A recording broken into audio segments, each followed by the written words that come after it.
తూర్పు నుండి పడమటి వరకు, ఉత్తరం నుండి దక్షిణం వరకు ప్రపంచ దేశాలన్నిటినీ జయించి ఒకానొక సందర్భంలో సముద్రం వైపు చూసి బిగ్గరగా ఏడ్చాడట. సముద్రం వైపు చూసి ఎందుకు బిగ్గరగా ఏడుస్తున్నావు? ఓ సముద్రమా, నీవే గనక సముద్రం కాకుండా ఈ ప్రాంతం కూడా మనుషుల చేత నింపబడి ఉంటే ఈ ప్రాంతాన్ని కూడా నేను గెలిచేవాడినే కదా. నేను గెలవటానికి భూభాగమే లేదని చిన్న వయసులో ప్రపంచాన్ని గడగడలాడించిన ఓ గొప్ప రాజు అలెగ్జాండర్ రాజు రచన చూడండి. సైంటిస్ట్ని చూపిస్తున్నాడు.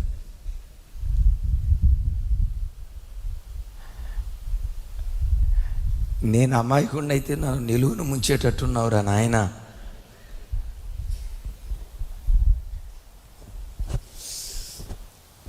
హల్లెలూయా, హల్లెలూయా, పెద్దగా చెప్దాం హల్లెలూయా. ఆయన చనిపోయాడు.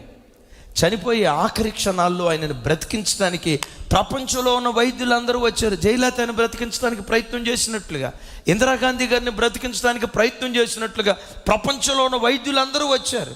ఎవరు బ్రతికించలేకపోతున్నారు. ఇక తను చనిపోబోతున్నాడు అన్న సంగతి తనకు తెలిసింది. తెలిసిన తర్వాత ఏమన్నాడు తెలుసా? అయ్యా, ఇంకొక గంటలోనో 2 గంటలో నేను చనిపోబోతున్నా. నాకు చివరిగా 3 కోరికలు ఉన్నాయి.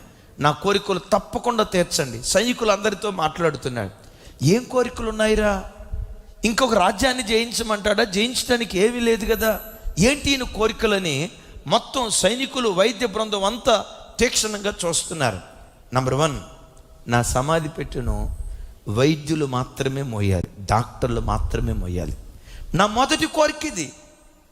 ఇదేంటి, చచ్చిపోయిన శవాన్ని డాక్టర్లు మోయాలంటాడేంటి?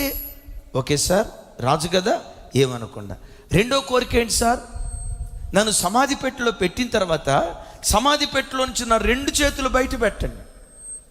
అయ్యో, చచ్చిన శవం సమాధి పెట్టెలో నుంచి చేతులు బయట పెట్టటమా? ఇదేం వింత కోరిక సార్? సరే సార్ అన్నారు. మూడవది ఏంటయ్యా? మూడవది, నన్ను సమాధి కార్యక్రమానికి తీసుకొని వెళ్ళే వరకు వెండి బంగారపు కాయిన్స్ అన్నీ సమాధికి తీసుకుని వెళ్ళేటప్పుడు మొత్తం వెదజల్లుతూ ఉండండి, డబ్బంతా వెదజల్లండి. అర్థం కాక, అయ్యా డాక్టర్లే నీ సమాధి పెట్టి మోయాలని ఎందుకన్నావు? ఏడుస్తూ అన్నాడు, మరణదినం వస్తే ప్రపంచంలో ఉన్న వైద్యులందరూ బ్రతికించాలని ప్రయత్నం చేసిన మరణము నుండి తప్పించటం మనుషుని వలన కాదు. ఇది ప్రపంచ మానవాళికి అర్థం కావాలి. మరణదినం వచ్చిందంటే, చనిపోయే రోజు వచ్చిందంటే ప్రపంచంలో ఉన్న వైద్యులందరూ ఏకమై బ్రతికించాలని ప్రయత్నం చేసిన మరణమును తప్పించుట మనుషుని వశం కాదు. ఈ సందేశం ప్రపంచ మానవాళికి దొరకాలని నా సమాధి పెట్టెను కేవలం వైద్యులు మాత్రమే మోయాలి. సరే సార్, సమాధి పెట్టెలో నుంచి సచ్చిన శవం యొక్క చేతులు 2 ఇలా బయటకంటే జనం భయపడతారు కదా, ఎందుకు 2 చేతులు, ఒట్టి చేతులు చూపిస్తా ఉన్నావు? అలెగ్జాండర్ అనే నేను ఎంతో కీర్తి ప్రతిష్టలు సంపాదించా, పేరు ప్రఖ్యాతులు సంపాదించా, పిన్న వయసులో ప్రపంచాన్ని జయించా, ద గ్రేట్ అలెగ్జాండర్ అనే గొప్ప పేరు సంపాదించా. ఎంత ఘనత సంపాదించిన, ఎంత పేరు ప్రతిష్టలు సంపాదించిన, నేను వెళ్తూ వెళ్తూ ఇంత కీర్తి కూడా నాతో పాటు నేను తీసుకొని వెళ్ళట్లా. సామాన్యుడు ఎలా చనిపోతాడో, సామాన్యుడు ఎలా సమాధి చేయబడతాడో, సామాన్యుడు మరణమైన తర్వాత ఏమైపోతాడో, నా గతి కూడా అంతే. నా కీర్తి ప్రతిష్టలు నాతో పాటు తీసుకెళ్ళట్లా, ఒట్టి చేత. మరి ఎందుకు సార్ బంగారం, వెండి, ఆ కాయిన్స్ అంతా వెదజాలమంటున్నావు? కోట్లు సంపాదించానయ్యా, కోటాను కోట్లు సంపాదించానయ్యా. నేను సంపాదించిన కోటాను కోట్లలో చిల్లి గవ్వ కూడా, మీకు ఒక వీడియో చూపిస్తాను, చిల్లి గవ్వ కూడా నాతో పాటు తీసుకొని వెళ్ళట్లా. అమ్మ కడుపులో నుంచి ఒట్టి చేత్తో వచ్చా, ఒట్టి చేత్తోనే వెళ్ళిపోతున్నా. ఈ సందేశం ప్రపంచ మానవాళికి అందించండి. జయలలిత గొప్ప సీఎం.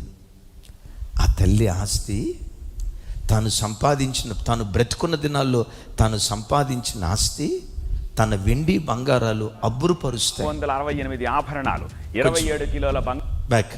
ఇంతకీ జయలలిత ఆస్తుల మొత్తం విలువెంతో ఒక్కసారి చూద్దాం. చూస్తున్నారుగా, బంగారం, వజ్రాలు పొదిగిన 468 ఆభరణాలు, 468 ఆభరణాలు, నగలు, 27 కిలోల బంగారం, కానీ 1562 ఎకరాల భూమి, 1562 ఖరీదైన చెప్పుల జతలకు 740, 44 పట్టు చీరలు, 10,150 శాలువలు, 12 రిఫ్రిజిరేటర్లు, 10 టీవీలు, 8 VCRలు, 1 వీడియో కెమెరా, 4 CD ప్లేయర్లు, 2 ఆడియో డెక్లు, 24 2-in-1 టేప్ రికార్డులు, 1040 వీడియో క్యాసెట్లు, 3 ఐరన్ లాకర్లు, మొత్తం 4,500 కోట్ల రూపాయలు. 4,500 కోట్ల రూపాయల ఆస్తి. ఇక ఆ వాచీలు కూడా చూడండి ఒకసారి.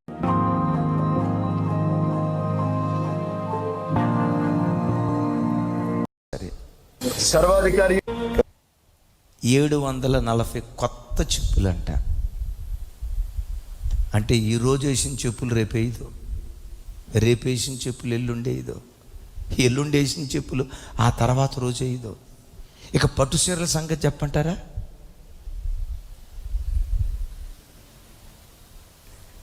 ఏంటి 10 జతలా? ఎవరు మనిషి? ఎన్ని జతలు? 10,000 బంగారపు. నేనంట 62 ఎకరాల ఆ భూమి, పట్టు చీరలు పెట్టడానికి ఎన్ని రూములు కావాల్సి వచ్చేదో. 740 జతల చెప్పులు, 1,500 ఎకరాల పొలం. విన్నారా? 1,500 ఎకరాల పొలం. జస్ట్ తన ఆభరణాలే, రింగులు కానీ, వడ్డానం కానీ, నక్లెస్ కానీ, పులిగోర్లు కానీ, ఎలిక గోర్లు కానీ, ఇంకొక గోర్లు కానీ, మొత్తం ఇవే 400కు పైగా ఆభరణాలు.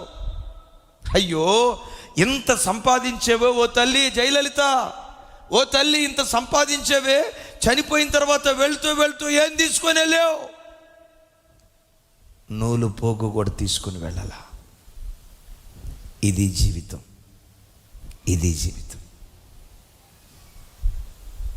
మన ఘనత, మన ధనం మనతో పాటు రాదు. సరేనయ్యా, మరణం తర్వాత ఏమైపోతారనేది నీ అభిప్రాయం?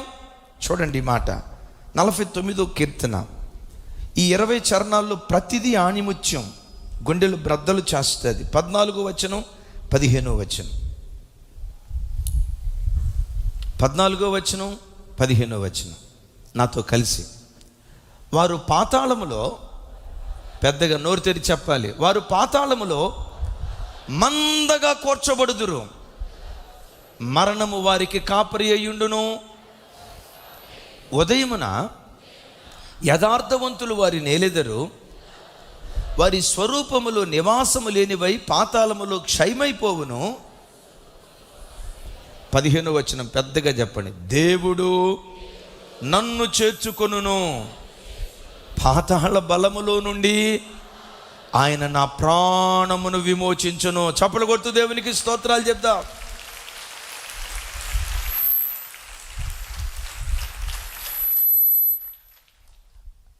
గన్ షాట్గా చెప్తాను, మరణం తర్వాత 2 స్థలాలు, 2 గుంపులు. ఆకాశం క్రింద భూమికి పైన 800 కోట్ల మందికి పైగా ప్రజలు ఈరోజు ఉన్నారే, 800 కోట్ల మంది కానీ 8,000 కోట్ల మంది ప్రజలు కానీ చనిపోయిన తర్వాత 2 వర్గాలుగా విభజించబడతారు. కొందరు పాతాళములో కూర్చోబడతారు, మరికొందరు దేవుని యొద్దకు చేర్చబడతారు. విన్నారు ఈ మాట? కొందరు పాతాళములో కూర్చబడతారు, మరికొందరు దేవుని యొద్దకు చేర్చబడతారు. కూర్చబడేవారు కొందరు, చేర్చబడేవారు కొందరు. ఆమెన్. పెద్దగా చెప్దాం ఆమెన్. మరొకసారి చెప్తున్నాను, కూర్చబడేవారు కొందరు, చేర్చబడేవారు కొందరు. ఎవరయ్యా కూర్చబడేవాళ్ళు? విందాం తర్వాత. ఎవరయ్యా చేర్చబడేవారు? కొందరు. ఆ తర్వాత విందాం. అయితే ఈ మాట ఇంకొకసారి చూడండి, వారు పాతాళములో మందగా కూర్చబడుదురు, మరణము వారికి కాపరి అయ్యుండును. ఏ మరణం? 2వ మరణం. మొదటి మరణం అందరికీ సంభవిస్తుంది, 2వ మరణం నిత్య నరకం. నిత్య నరకం. మరణం అనే నరకం వాళ్ళకు కాపరి అయ్యుండి, ఇప్పుడు మరణం అంటుందంట. మనమేమని పాట పాడతాం? యెహోవా నా కాపరి, నాకు లేమి కలగదు అని మనం పాట పాడతాం కదా. పాతాళంలో ఉన్న వాళ్ళు ఏమని పాట పాడతారు? మరణం నా కాపరి, నాకంతా కరువే, నా బ్రతుకు దినమలంతా కృపాక్షేమాల. ఊరు అక్కడేం కృపాక్షేమాలు నాయన, సొక్క నీళ్లు దూర కల్లాడిపోతారు. అయితే అక్కడ కృపాక్షేమాలు కాదు, క్షామం. క్షామం. పాతాళంలో పడిన వారికి మరణం కాపరిగా ఉండి బ్రతుకు కాలమంతా నరకంలోని వాళ్ళు మిగిలిపోయేటట్లుగా వారు పాతాళంలో కూర్చబడతారట. ఈ కోరహు కుమారులకున్న గొప్ప నిరీక్షణ చూడండి. వారు పాతాళంలో మందలాగా కూర్చబడితే మరణం వారికి కాపరిగా ఉంటే 15వ వచనంలో అంటాడు, దేవుడు నన్ను చేర్చుకొనును, పాతాళ బలములో నుండి ఆయన నా ప్రాణమును విమోచించును. అమ్మ విన్నారు ఈ మాట? దేవుడు నన్ను చేర్చుకుంటాడు, నన్ను చేర్చుకుంటాడు. దేవదూతలను పంపి నా ఆత్మను పరలోకానికి చేర్చుకుంటాడు ఆయన, నన్ను చేర్చుకుంటాడు ఆయన. విన్నారా? నా ప్రాణమును, నా వైపు చూడండి, నా ప్రాణమును ఆయన విమోచిస్తాడు.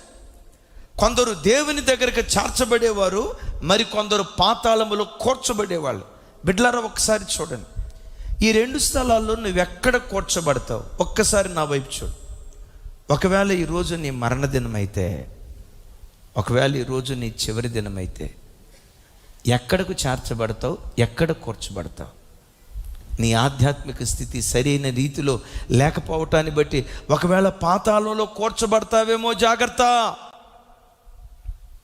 యోగ్యునిగా బ్రతికితే దేవుడు నిన్ను చేర్చుకుంటాడు. ఆమేన్. ఏమని రాసింది? పరలోకంలో కూర్చబడతామని లేదు, ఏమని ఉంది? దేవుడు నన్ను, పెద్దగా చెప్పండి. అంటే దాని అర్థం ఏంటి? చనిపోయిన తర్వాత మన ఆత్మ పరలోకానికి వెళ్ళబోతూ ఉంటే పరలోకపు వాకిడి దగ్గరికి వచ్చి, చూడండి, పరలోకపు వాకిడి దగ్గరికి వచ్చి, ఇగోండి, ఇంట్లోకి చేర్చుకోవటం అంటే ఇంట్లో ఉండి రండి అంటవా? బయటకు వచ్చి ఆహ్వానించి లోపలికి చేర్చుకోవటమా?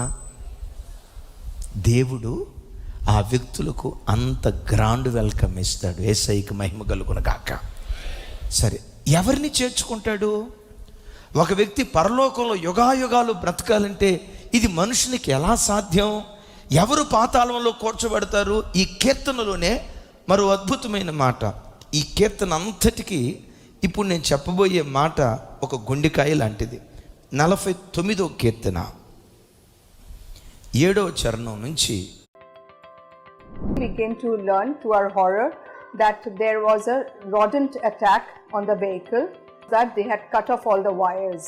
Then we had to give the vehicle to the garage and we notified the Tata AIG insurance about what had happened. So I strongly recommend Tata AIG.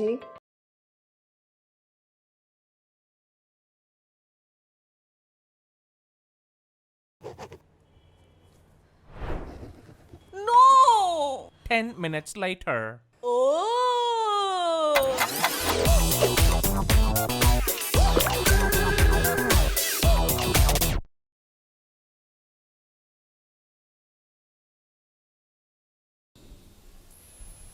తొమ్మిదో చరణం వరకు.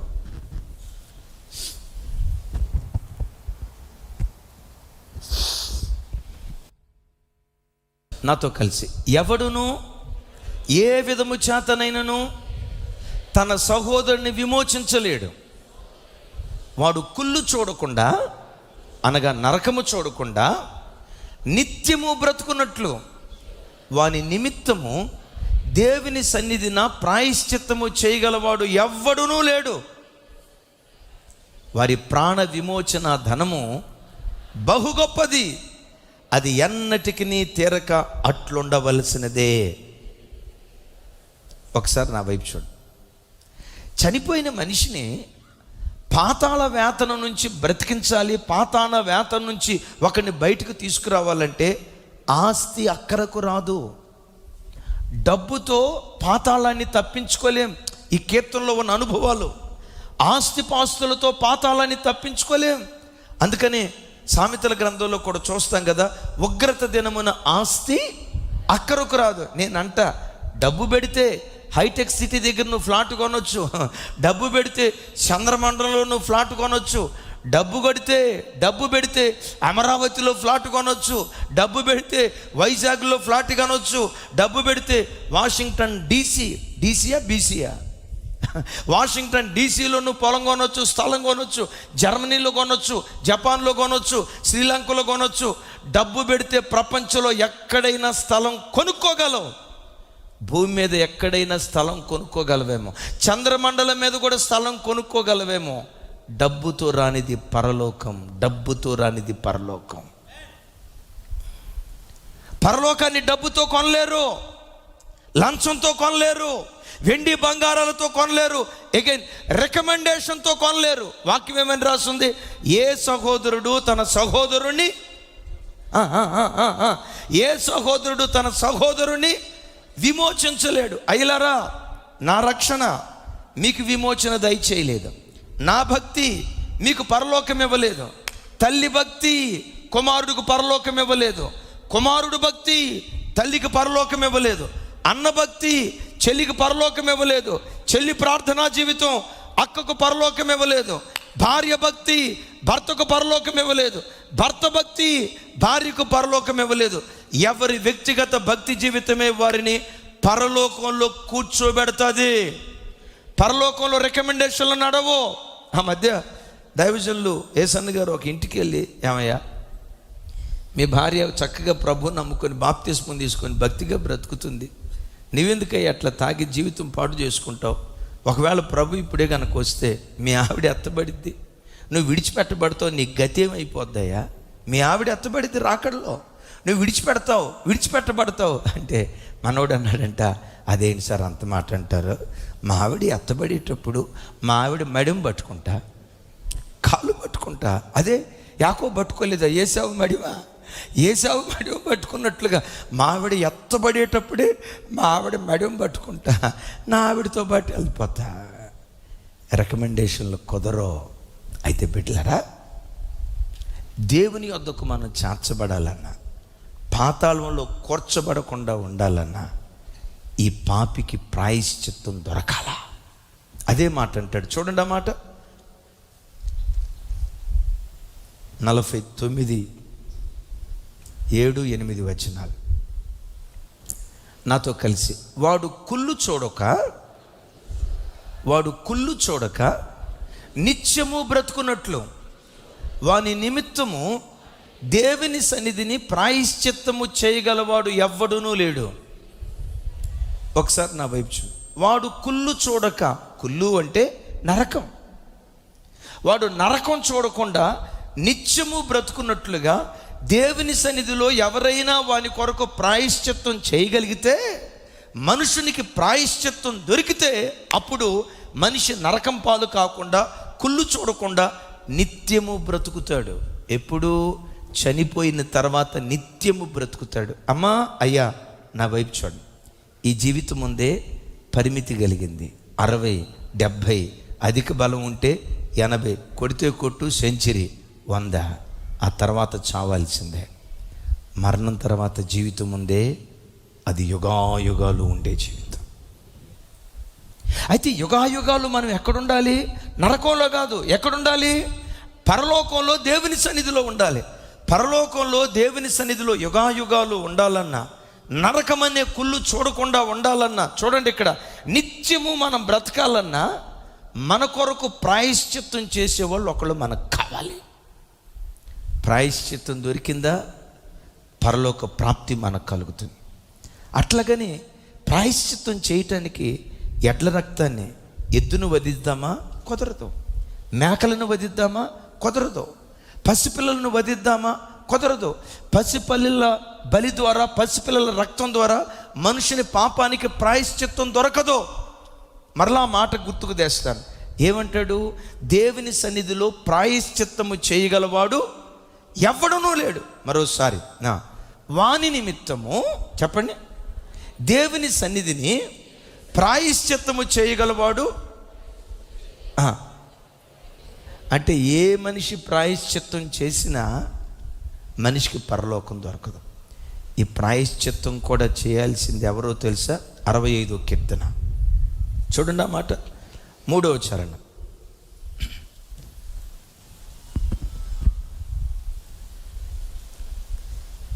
నాతో కలిసి, నా మీద మోపబడిన దోషములు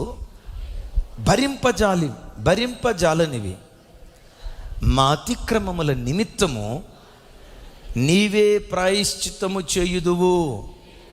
Did you know that a shockingly large percentage of our population doesn't get enough protein from their daily diet? And that gap shows. అంటే ఈ ప్రాయశ్చిత్తం ఎవరు చేయాలి? రాజు చేయాలా? నో. మంత్రి చేయాలా? నో. మనిషి చేయాలా? నో. శరీరాన్ని ధరించిన మనుషుల ద్వారా మనుషునికి ప్రాయశ్చిత్తం దొరుకుతుందా?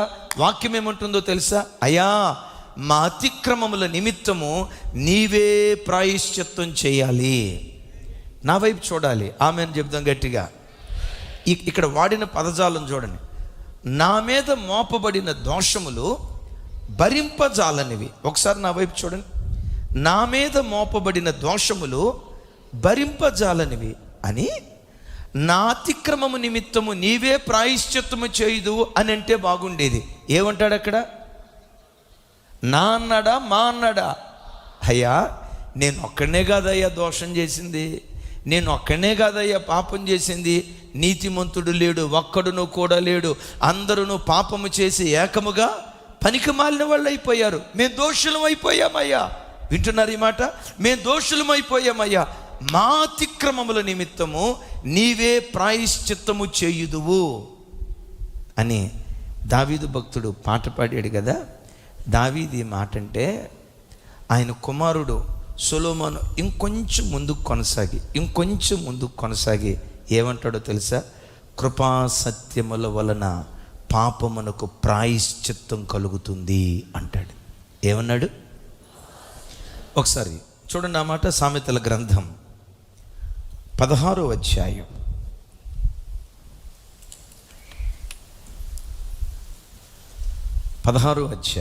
6వ వచనం. సామెతల గ్రంథం. తమ్ముడు చదవండి ఎవరైనా.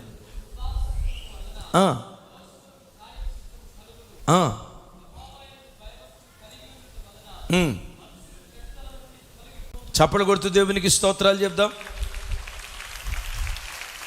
నాతో కలిసి చెప్పండి. కృపాసత్యముల వలన దోషమునకు ప్రాయశ్చిత్తము కలుగును.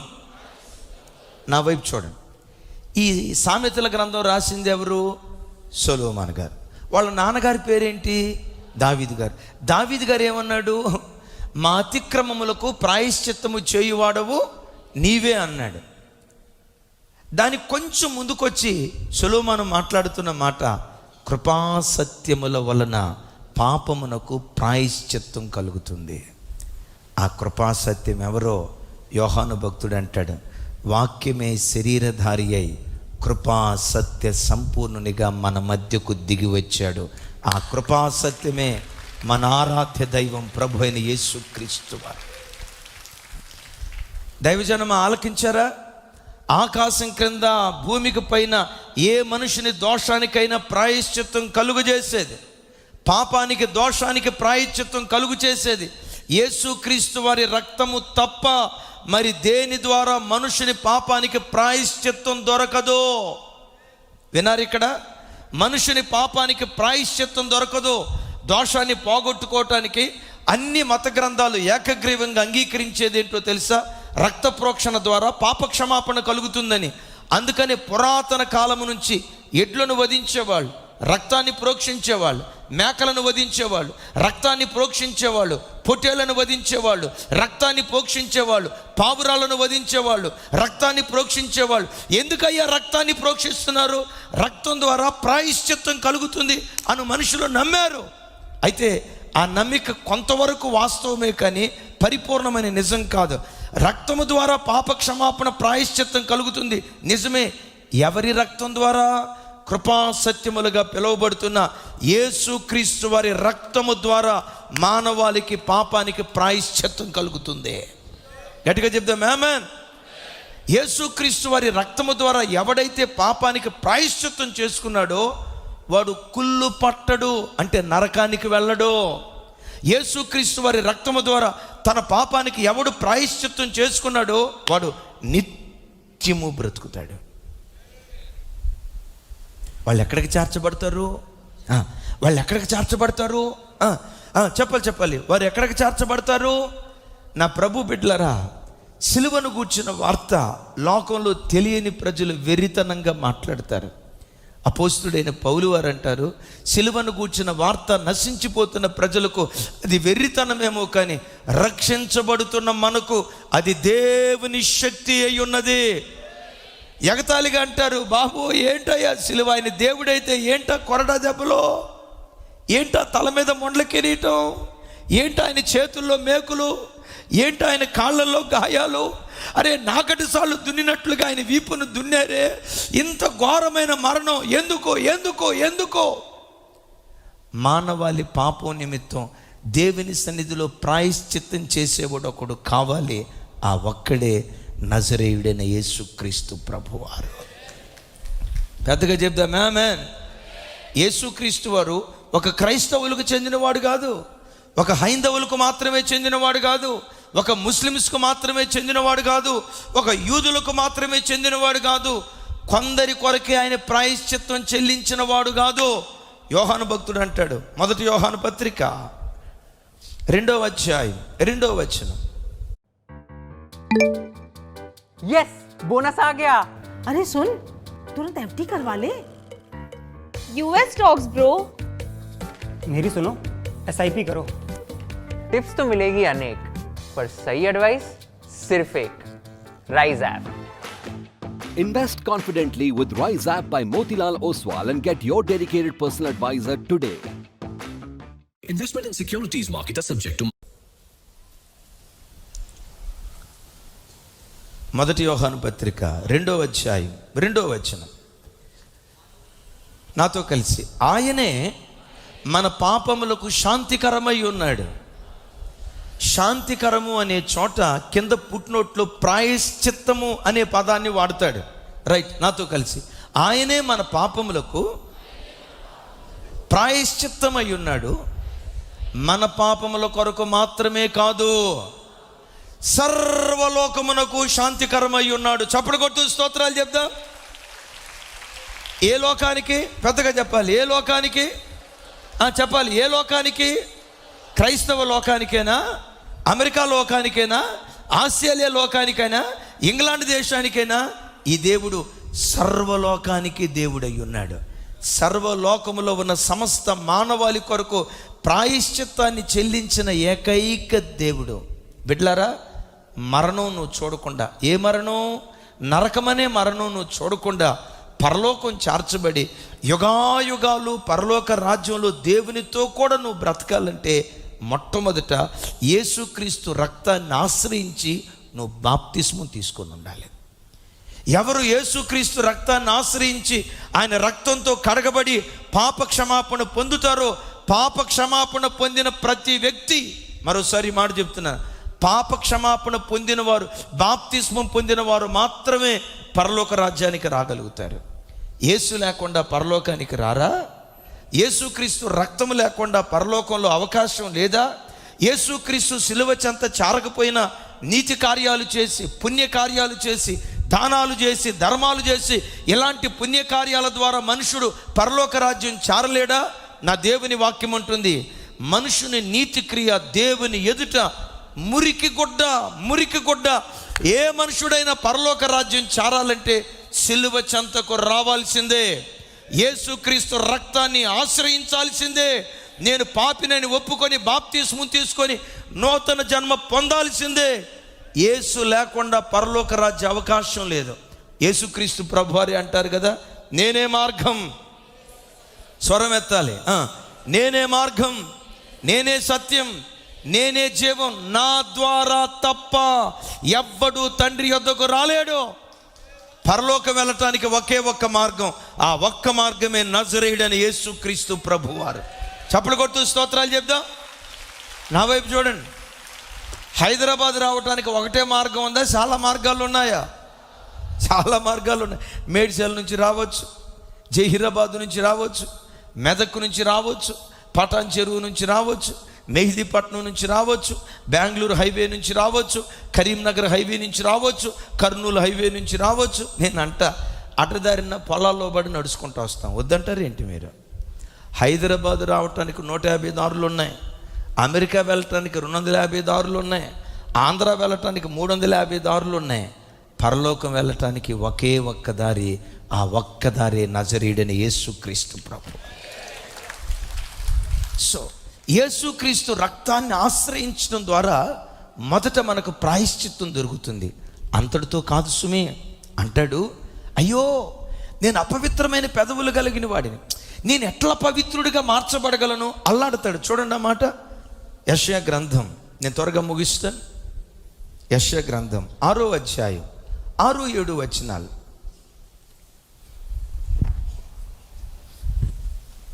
నాతో కలిసి. అప్పుడు ఆ శరాపులలోనొకడు తాను బలిపీఠము మీద నుండి కారుతో తీసిన నిప్పును చేతబట్టుకొని నా యొద్దకు ఎగిరి వచ్చి నా నోటికి దాన్ని తగిలించి, ఇది నీ పెదవులకు తగిలిన గనుక నీ పాపమునకు ప్రాయశ్చిత్తమాయను, నీ దోషము తొలగిపోయెను అనెను. హల్లెలూయా. బిడ్డలారా, ఈ మనిషి పాపానికి ప్రాయశ్చిత్తం కలగాలి. ప్రాయశ్చిత్తం కలగాలంటే మొట్టమొదటి ఎక్కడికి రావాలి? యేసుక్రీస్తు సిలువ చెంతకు రావాలి. అంతటితో ఆగకూడదు. ఆ తర్వాత ఏంటో తెలుసా? ఈ యెషయా ప్రవక్త అపవిత్రమైన పెదవులు గలవాడని, అపవిత్రమైన పెదవులు కలిగిన ప్రజల మధ్యలో సంచరిస్తున్నానని తన పాపం నిమిత్తం పశ్చాత్తాపడుతూ ప్రార్థన చేస్తూ ఉంటే దూత ఒకడు కారు తీసుకొని బలిపీఠములో నుండి తీయబడిన నిప్పు కణం చేత అతని పెదవులను కాల్చాడు. ఎప్పుడైతే పెదవులను కాల్చాడో అంటాడు, నా పాపమునకు ప్రాయశ్చిత్తం, నా దోషం తొలగిపోయింది అంటాడు. గట్టిగా చెప్దాం ఆమేన్.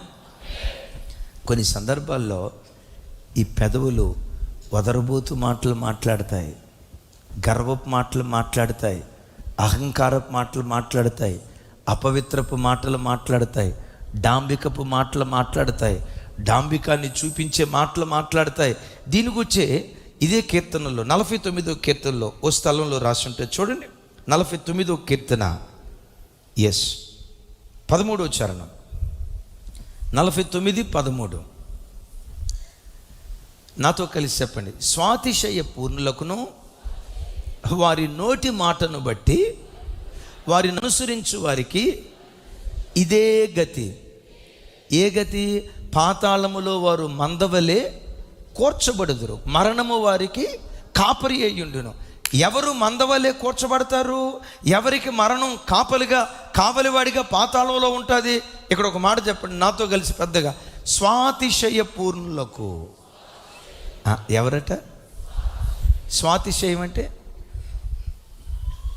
ఏంటి? స్వాతిముత్యమా? నీ తెలివి సేకటపడా. స్వాతిశయం అంటే వాళ్ళను కూర్చి వాళ్ళు గొప్పగా చెప్పుకుంటారు. మా కులం ఏంటో తెలుసా? ఆంధ్రాలో మాది అగ్రవర్ణం అంటారు. అగ్రవర్ణం అంటారు. ఏ వర్ణం అమ్మా అన్నావా? నీ కేర్ ఆఫ్ అడ్రస్ పాతాళమే.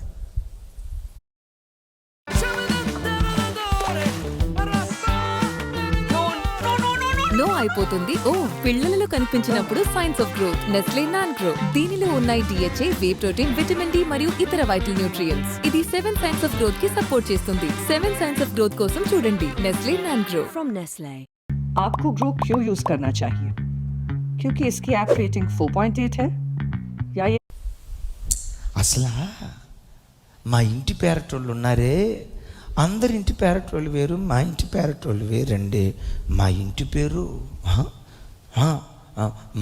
పేరు మొండితోక. మా కుటుంబం, మా ఫ్యామిలీ, అసలు మా గ్రామంలో మా ఫ్యామిలీ ఉంది.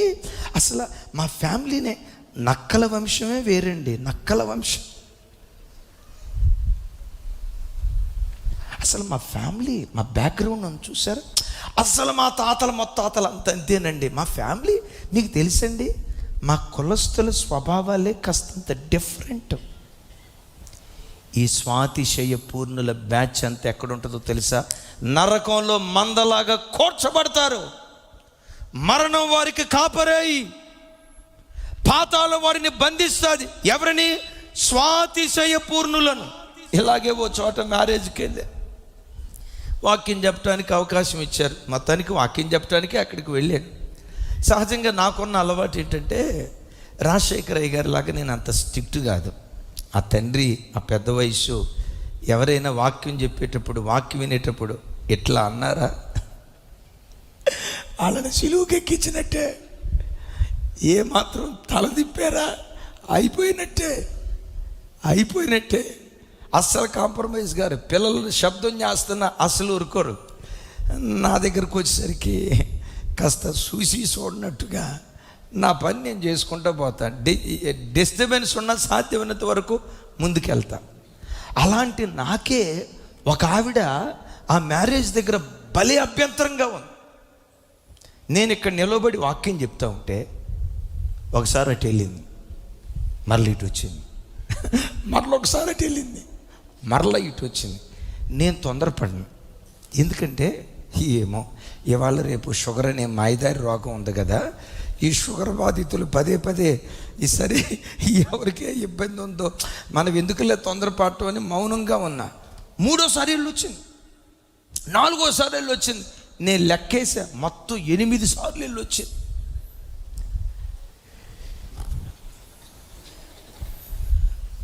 అని డైరెక్ట్గా అనలేక నా పక్కన నన్ను తీసుకెళ్ళిన ఒక తమ్ముడి దగ్గరికి వెళ్ళి, తమ్ముడు ఇదేదో దయ్యంలాగా ఉన్నట్టుంది, కాస్త ఆపు తమ్ముడు అన్న.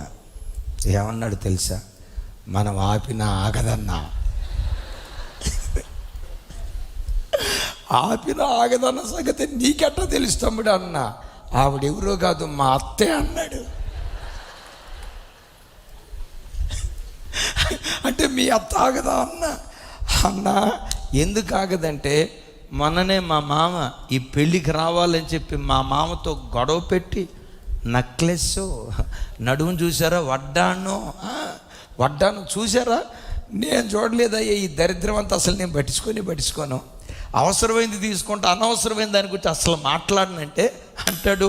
అవి ఎందుకు తిరుగుతుందంటే, నన్ను చూడు, నా నెక్లెస్ చూడు, నన్ను చూడు, నా వడ్డానం చూడు, నన్ను చూడు, నా బంగారు గాజులు చూడు, నన్ను చూడు, నా గోల్డెన్ వాచ్ చూడని అన్న.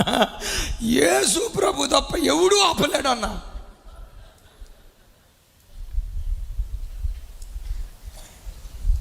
ఈ బ్యాచ్ అంతా ఎవరు అనుకున్నారు? స్వాతిశయ పూర్ణులు. వీళ్ళంతా పాతాళంలో మందలాగా కూర్చోబడతారు. ఏం చేయాలి?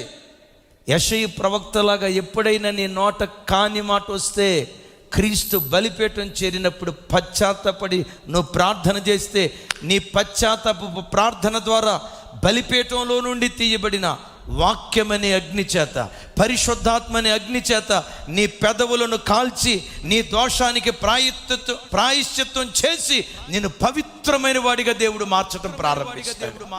ఎప్పుడైతే పశ్చాత్తాపడతావో, నిజంగా పశ్చాత్తాపడతావో, నీ రోత జీవితాన్ని గురించి, నీ భ్రష్ట జీవితాన్ని గురించి రొమ్ము కొట్టుకుంటూ ఏడుస్తూ, కాని మాట వచ్చిందయ్యా, దోషకృత్యం చేశానయ్యా, అపవిత్రున్నయ్యా, నా జీవితం సరైంది కాదయ్యా అని ఎవడైతే తన దోషము నిమిత్తం దేవుని సన్నిధిలో కన్నీరు మున్నీరుగా ఏడుస్తూ పశ్చాత్తాపడతాడో, వాని పశ్చాత్తాప ప్రార్థన దేవుడు విని వాక్యమనే అగ్నితో వాడి పెదవులు కాల్చేస్తాడు. దేవుడు పరిశుద్ధాత్మని అగ్ని చేత వాడిని కాల్చడం ప్రారంభిస్తాడు. ఎప్పుడైతే కాల్చడం ప్రారంభించాడో దోషమునకు ప్రాయశ్చిత్తం కలుగుతుంది. దోషానికి ఎప్పుడైతే ప్రాయశ్చిత్తం కలుగుతుందో, నరకమనే కుళ్ళు పట్టకుండా నిత్యము దేవునితో కూడా బ్రతికే భాగ్యం దేవుడు మనకు అనుగ్రహిస్తాడు. ఆఖరి మాట చెప్తాను బిడ్డలారా, నిత్యము ప్రభుతో బ్రతకటం అనేది, मेरे को पीछे से किसी ने बहुत जोर से टक्कर मारी, मैं तो घबरा गया उसमें, मेरी समझ में नहीं आया मैं क्या करूं। मैंने तुरंत गाड़ी किनारे लगाई, पीछे गाड़ी का इंस्पेक्शन किया। क्लेम सेटल होने में मुझे कोई समय भी नहीं लगा, कोई हैसल भी मुझे नहीं हुई, और इतनी जल्दी क्लेम सेटल हो गया कि मुझे पता भी नहीं लगा।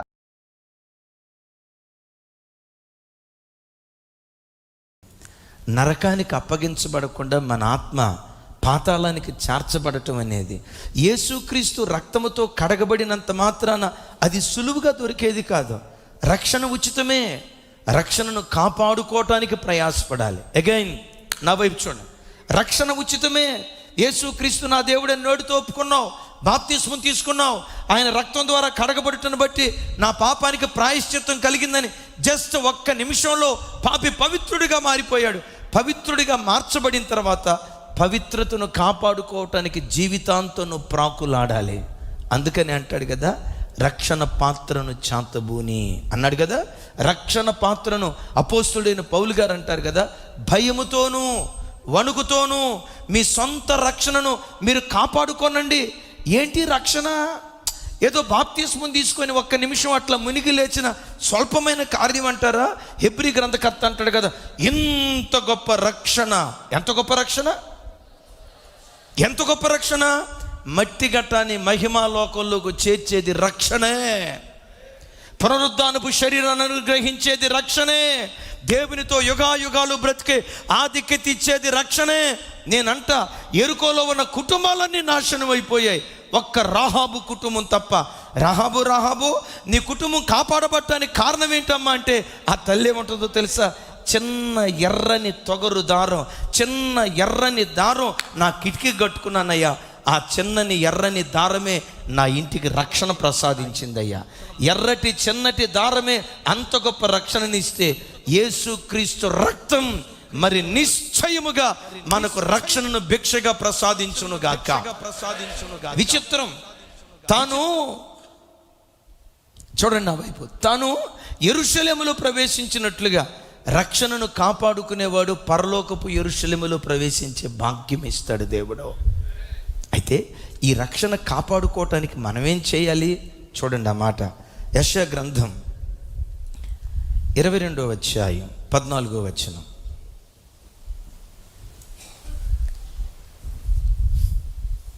చివరి మాట నాతో కలిసి చెప్పండి.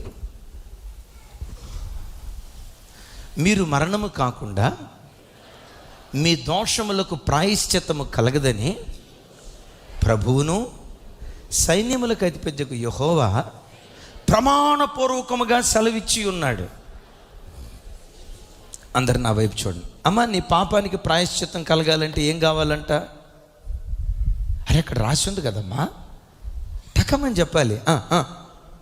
మీరు మరణము కాకుండా మీ పాపమునకు ప్రాయశ్చిత్తం కలగదు. తమ్ముడు నా వైపు చూడాలి. నీ పాపానికి ప్రాయశ్చిత్తం కావాలంటే ఏం కావాలా? నువ్వు చావాలంటాడు. మన మరణం కావాలంటాడు. అంటే మరణం అవటం అంటే ఏంటి? శారీరకంగా చనిపోవటం మాత్రమే కాదు. నా వైపు చూడండి, శారీరకంగా చనిపోవటం కాదు. అపోస్తుడైన పౌలు గారు అంటాడు కదా, నేను దినదినము చనిపోవచ్చున్నాను అని. విన్నారా? నేను దినదినము చనిపోవచ్చున్నానని. ఈ స్థలంలోని కొరింథీ పత్రికలో పౌలు గారు మాట్లాడుతూ మరో చక్కటి మాట అంటాడు. 4వ అధ్యాయం 11వ వచనం.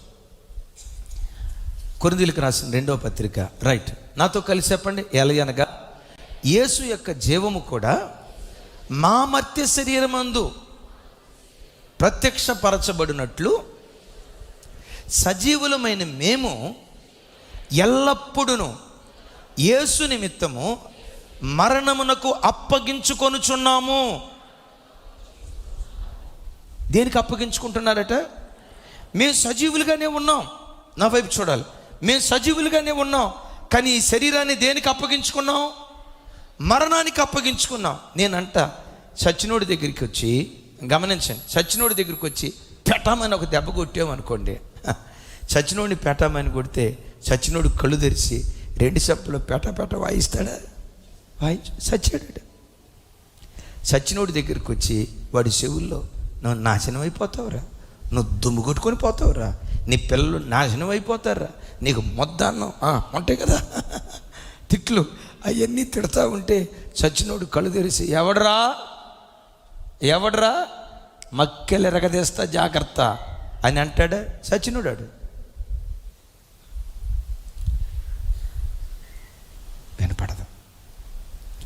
నువ్వు నిజంగా చచ్చిన దానివైతే దూషించేవాడిని కూడా చేతులెత్తి దీవిస్తావు, శపించిన వాడిని కూడా చేతులెత్తి దీవించటం ప్రారంభిస్తావు.